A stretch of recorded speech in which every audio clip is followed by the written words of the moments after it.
नमस्कार मु डॉक्टर विश्वजित नंद urologist andrologist एवं किडनी ट्रांसप्लांट सर्जन। आज यूरो किडनी केयर तरफ आउ एक नुआ इनफॉरमेशन।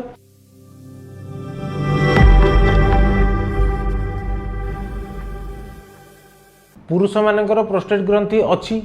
प्रोस्टेट ग्रंथि बहुत लोकंकर एनलार्जमेंट होउची, बहुत लोकंकु मेडिसिन रेस्पोंड करूनी, तांकु प्रोस्टेट सर्जरी कथा कुहाउची। सर्जरी ना शुणिले जो प्रकार भी सर्जरी हो, सर्जरी ना शुणिले भय, सर्जरी रो कॉम्प्लिकेशन रो चिंता। किंतु आज मु एमती गोटे टॉपिक कहबी जो थरे हमें प्रोस्टेट सर्जरी बिना एनास्थेसिया रे 10 रु 15 मिनिट भितरे करि परिबा, जो थरे इक्वल लाभ मिलिबो आमर नॉर्मल प्रोस्टेट सर्जरी जोटा आमे काटिकी करूचे कि टीयूआरपी माध्यम रे करूचे कि लेजर माध्यम रे करूचे तार इक्वल इफेक्ट। किंतु 10 मिनिट रे बिना एनास्थेसिया रे प्रोस्टेट सर्जरी शेष। से आमर टॉपिकटा है यूरोलिफ्ट। यूरोलिफ्ट कौन आज्ञा? प्रोस्टेट आमर केमती ब्लॉक करे आमर ये बैकग्राउंड चित्र जना पड़े। आम नॉर्मली मूत्राशयर मुख भाग में थाए, से जो बढ़े से मूत्र नली को प्रेस कर दिए। तो आम कौन करूँ ना से प्रोस्टेट को आम भिन्न भिन्न करेन्ट द्वारा काटू। नॉर्मली ताकू आम इलेक्ट्रिक करेन्ट द्वारा काटी पारू कि लेजर द्वारा काटिकी बाहर करूँ। काटी सारा ब्लीडिंग हम, ब्लीडिंग को बंद करूँ।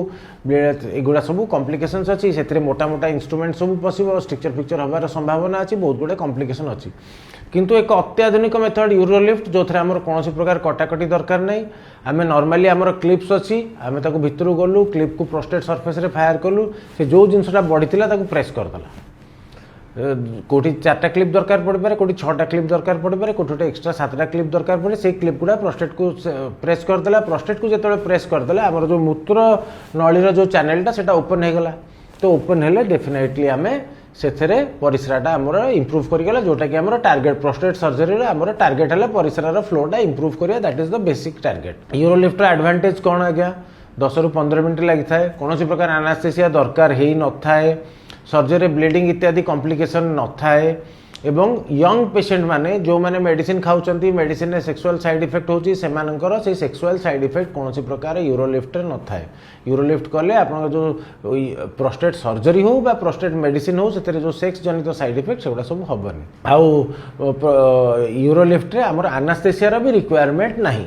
तेणुक जो मैंने हार्ट पेसेंट, जो मानकर आमर रक्त पतला करवा मेडिसिन खाउचंती, जो मानक मेडिसिन बंद होनी, जो मानक भेरी एनास्थेसिया पे हाई रिस्क, तेणुक से आम डेफिनेटली यूरोलिफ्ट करई परिबा एवं यूरोलिफ्ट द्वारा से बेनिफिटा पाई परिबे। तेणुक आम आपण आसिबे सकाळू एडमिशन हेले मझिरे 10-15 मिनिट आपणकर सर्जिकल टाइम, तापर संध्या बेलू आपण घर को पळेले। So simple prostate surgery has been made simple by Urolift. एति कहि विदाय नेउची। नमस्कार।